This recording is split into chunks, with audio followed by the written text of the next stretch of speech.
Hey guys, so today I wanted to make a quick video, hopefully it's quick, about tire clearance and what bike you should choose between the Esker Hayduke and the Esker Japhy, so I can show you the tire clearance, because I get this asked a lot in my comments. And so which one has decent tire clearance?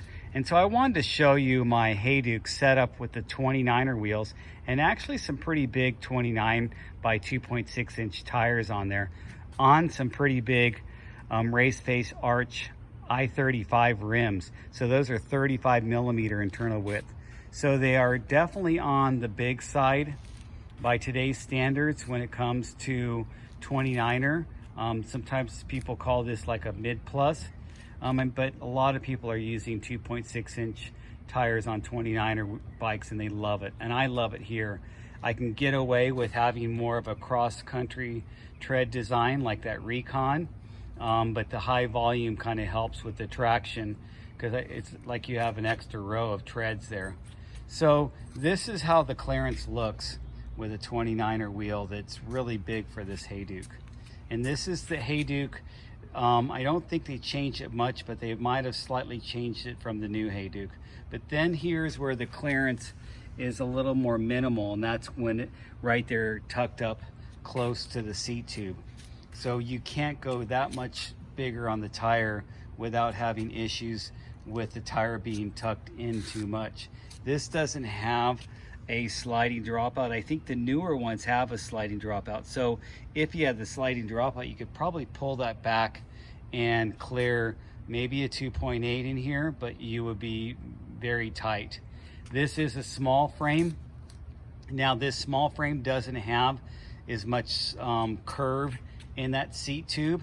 The new Japhy does. So, and then if you were gonna get a Hayduke, then the chain stays are wider by a few millimeters. I'd say about 4 millimeters on each side. So that's to accommodate these big 275 by 2.8 tires. And when I put those in, I see that I easily have clearance to do 275 by 3-inch tires if I wanted to. I haven't got a pair yet. Tires are expensive and I just haven't bought any yet since I have plenty of tires right now. Now here's my Esker Japhy with the 29er wheels, of course. And then what's the difference is this 29er with the 29er wheels, the bottom bracket is slightly lower. And then this does have a little bit different angles to it with the reach. The reach is a little bit longer, I think. And then the most significant difference that I notice is that seat tube curve in the seat tube.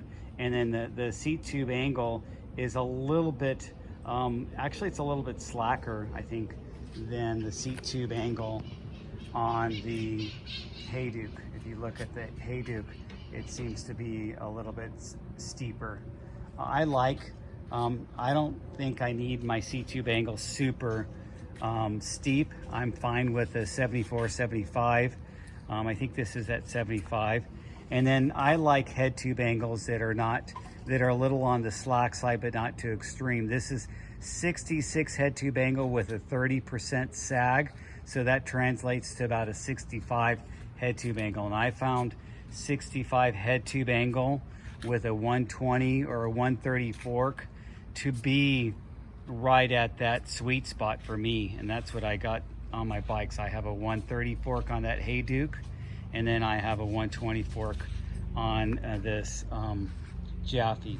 So if you were going to get the Japhy, can you go that much bigger tires? You know what? It's really, really minimal, you guys. Here's how that 2.5, not even a 2.6, looks on my frame.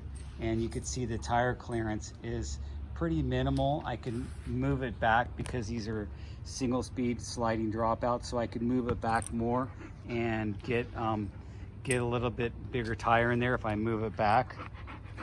But I think you could do the same thing with geared. You would just have to have enough cable going to your rear derailleur to pull it back more if you want to go bigger tire, or just make sure you build it up with the bigger tire in mind.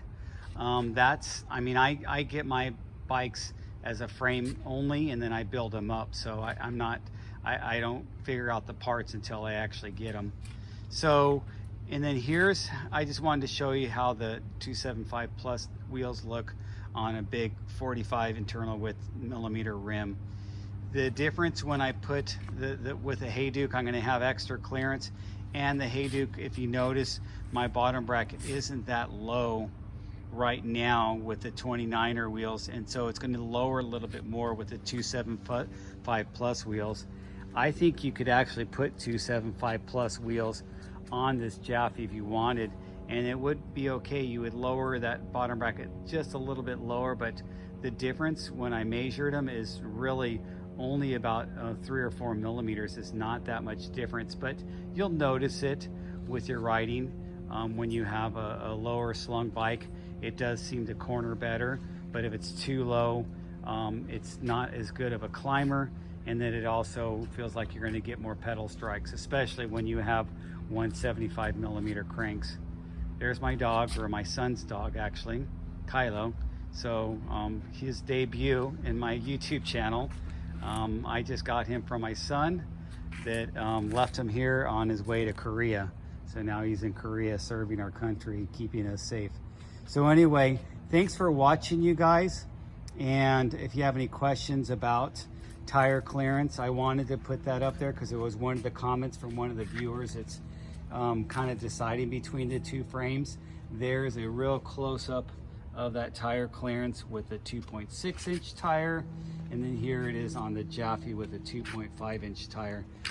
With the difference, I mean, yes, this one's a single speed, but the difference really in the wheels is not that much, except this actually has a 30 millimeter internal width rim with that Chromag rim, whereas the other one has a 35 millimeter. So this technically is not quite as spread out as the other tire on my Hayduke. So I'm gonna get a new wheel set for my single speed, and I'll make a video about that next. And it's gonna be a little bit wider, you guys, because I'm trying to go as wide as I can. Anyway, thanks for watching.